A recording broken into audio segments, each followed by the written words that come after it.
그런데 아마 여러분들이 겪는 어려움 중에 하나가 아마 치안 문제인 것 같아요. 한국 사람이 현금을 많이 가지고 있다는 소문이 나서 그런가. 좀 그런 게 있죠. 또 우리나라 사람들이 현금을 좀 이렇게 가지고 있기를 좋아하는 경향이 있어요. 그걸 알아서 그런지 강도 피해가 많다고 합니다. 강도, 살인, 그리고 최근에 이제 마약 뭐 이런 것도 문제가 좀 되고 있어서 대한민국도 재외 국민들의 범죄 피해에 대해서 많은 관심을 가지고 있어요. 해외로부터의 범죄, 그러니까 국내 내국인들 상대로 한 무슨 뭐 스캐미니 무슨 뭐 요새 이상한 거 많아요. 애인 가장 해가지고 돈 뜯고 무슨 뭐 이런 거 워낙 많이 있는데 저희가 이제 특별 팀을 구성을 해가지고 또 캄보디아나 뭐 이런 라오스나 뭐 이런 동남아 국가에 그게 좀 많이 있는 편인데 뭐 필리핀도 좀 있는 것 같아요. 그래서 경찰 분야에 대한 협력 사업을 많이 해서 대한민국 사람을 건들면 패가 망신한다.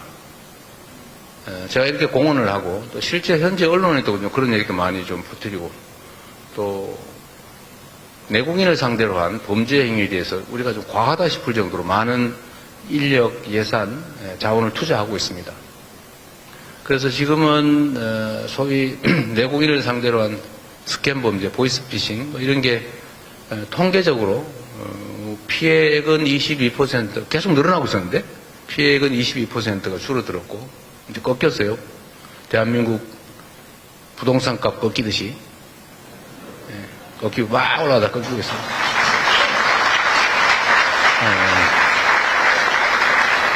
한국 사람을 상대로 한 국제 스캠 범죄들이 계속 증가하고 있었는데 이게 팍 꺾였습니다. 그래서 건수로는 25%, 액수로는 22% 뭐 이 정도 줄었다고 해요. 근데 계속 저희가 압박할 겁니다. 인력도 많이 늘리고 있고 국가정보기관들도 현지에 활동들을 좀 많이 하게 제가 배치를 하고 있는 중입니다. 근데 내국인들의 피해는 이렇게 많이 줄어들고 있는데 이제 현지 우리 교민들 피해가 계속 늘어나는데 필리핀인 것 같아요. 제가 어제 마르코스 대통령께 이런 공식적인 부탁도 드렸습니다. 정상회의 석상에서 아는 분은 알 텐데 그 무슨 박땡열이라고 있죠. 한국 사람 3명을 살해했다고 하던데. 근데 이 사람이 교도소 안에서 지금도 대한민국으로 마약을 수출하고 있다고 해요. 그래서 제가 어제 그 얘기를 했죠. 이 사람이 교도소 안에서 뭐 애인도 불러가 논다 그러고 텔레그램 이런 거 가지고 계속 마약 수출도 하고 있는데 우리 대한민국에서 이 사람을 좀 수사를 해서 처벌을 해야 되겠다. 그러니까 이 사람이 징역 60년을 받고 수감 중이라고 합니다. 지금 필리핀에서. 그래서 그 사람을 좀 임시로 좀 한국에 보내달라고 임시 인도를 해달라고 요청해서 뭐 빠른 시간 내에 적극적으로 검토해서 시행해 보겠다고 얘기는 하셨어요. 근데 그뿐만 아니라 여기 무슨 지익주시 살인 사건이 있었죠. 근데 그거는 뭐 현지 경찰이 또 관계가 돼 있다고. 근데 뭐 도망갔다고 하는 소문도 있고 그래서 이것도 좀 빨리 잡아달라. 대한민국 국민들이 관심이 매우 높다.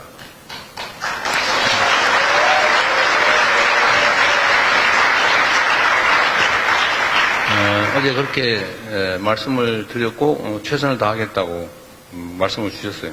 이제 우리도 이렇게 국민들의 관심이 높은 모든 뭐 범죄 피해가 똑같이 억울하지만 그래도 일반 예방, 그러니까 다시는 다른 사람들이 이런 짓을 못하게 막는 효과를 위해서는 국민들이 잘 알고 있는 사건에 대해서 더 관심을 더 기울이고 주력할 수밖에 없습니다. 그런 측면도 있으니까요. 그래서 이 지익주시 살해 사건 주범도 필리핀 당국이 좀 더 역량을 기울여서 잡아보겠다고 했고 우리 대한민국도 사실 특별한 역량을 좀 투입해서라도 좀 잡아볼까 체포하는데 총력을 다해볼 생각입니다.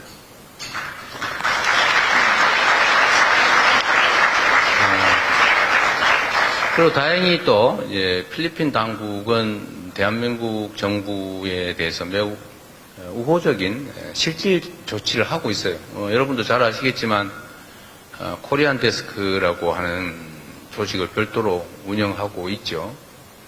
한국인 보호를 위한 경찰 내에 특별 조직을 운영하고 있고, 또 제가 취임하고 난 다음에 또 요청을 좀 해서 코리안 헬프 데스크라고, 이제 한국인 상대로 한 코리안 데스크는 한국 경찰이 현재 파견돼서 같이 합동 근무하는 형태이고, 코리안 헬프 데스크는 이제 한국인들을 대상으로 한 특별 업무 담당 조직이죠. 이것도 따로 만들어서 한국인들의 피해를 최소화하고 피해 구제를 위해서 애써주고 있습니다.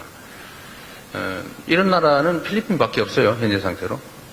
물론 이제 필리핀 우리 교민들이 겪는 특별한 범죄 피해의 양상도 있긴 하지만, 또 그렇다고 해서 모두가 이렇게 해주는 건 아니고 필리핀 당국의 각별한 배려입니다. 우리 마르코스 대통령 보시지는 못하겠지만 감사의 박수 한번 보내드리시죠.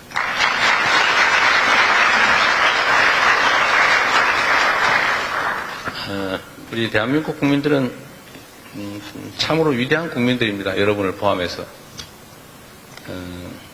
정말로 아무것도 가지지 않은 맨 땅에서 전 세계가 이렇게 선망할 만큼의 경제적 발전을 이뤄냈죠. 보통 경제적 성장을 하다가 일정 정도가 되면 중진국 함정이라고 해서 이렇게 또 다 꺾여요.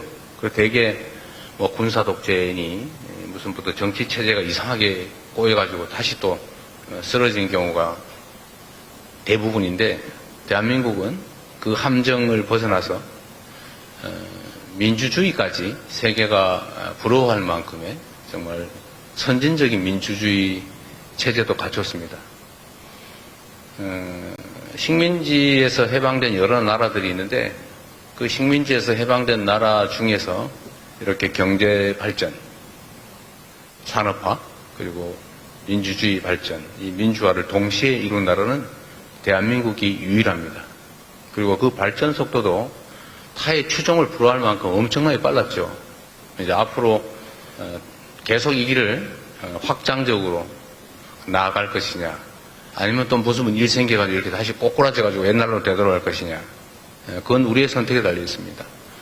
우리 교민 여러분을 포함한 대한민국 국민들의 선택에 달려있는 문제이지만, 대한민국 국민들의 DNA는 참으로 위대하기 때문에 재작년 12월 정말 상상하기 어려운 군사 쿠데타까지 총칼 든 권력의 그런 욕망까지 정말 그 가녀린 국민들의 응원봉으로 이겨내지 않았습니까? 자부심 생기지 않아요?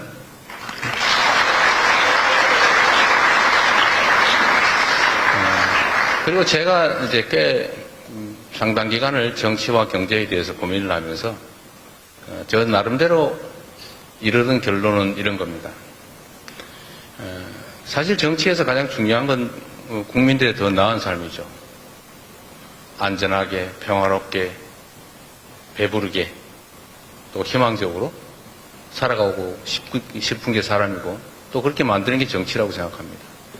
이 성장과 발전이 중요한데, 이 전 세계적인 국제적 경쟁이 벌어지는 세상에서는 이 성장과 발전의 핵심 토양이 바로 민주주의라는 생각이 들어요. 모든 개인들에게 기회를 공평하게 주고, 개인을 존중하고, 또 인권과 자유를 조는 인권과 자유를 귀히 여기고 존중하고, 이런 민주주의적 가치가 결국은 아주 합리적인 사회, 예측 가능한 공정한 사회, 그야말로 모두가 자신이 가진 역량을 최대한 발휘할 수 있는 자본주의 시장경제 시스템이 너무 잘 맞는 것 같아요. 그래서 대한민국의 민주주의 발전이 결국은 대한민국의 경제적 발전을 저는 담보할 것이다. 또 역시 또 다른 면으로 보면 경제적 성장 발전이 민주주의 발전의 토대가 될 것이다. 이 두 가지가 상호 시너지를 내게 될 것이다. 이렇게 할 수 있는 나라는 결국 저는 전 세계에서 봤을 때 현재 상태로는 대한민국이 거의 유일하다, 이렇게 생각합니다. 우리 자신감을 가지고 지금 잠깐의 어려운 상황들이 벌어지고 있지만 이겨내고 더 나은 세상으로, 희망 있는 세상으로, 아이도 막 한 30씩, 5씩 낳고 싶은 그런 세상으로 우리 함께 나아갑시다. 감사합니다.